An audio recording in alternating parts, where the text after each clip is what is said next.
Hello বন্ধুরা, good afternoon. তো আজকে দুপুরে লাঞ্চ থালিতে এই যে প্রথমে থালায় আমি ভাত নিয়ে নিয়েছি, তারপরে আজকে কালা আলু ভাজা ছিল, তারপরে একটা শাক করেছিলাম, তারপরে আলু আর ডাটা দিয়ে একটা মাখা মাখা সবজি হয়েছিল।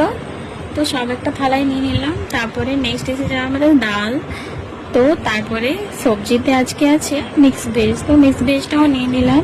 তার সাথে পোস্তও করেছিলাম, তো সেটা একটা বাটিতে মধ্যে পোস্তও নিয়ে নেব। এই যে এই বাটি পোস্ত নিয়ে নিলাম। তারপরে নেক্সট এসে যাবে আমাদের এটা মাছের মেজ দিয়ে আলুর ঝাল করা হয়েছিল, তো সেটাও নিয়ে নিলাম। তারপরে এক কারি, 2 পিস এক কারিও নিয়ে নিলাম।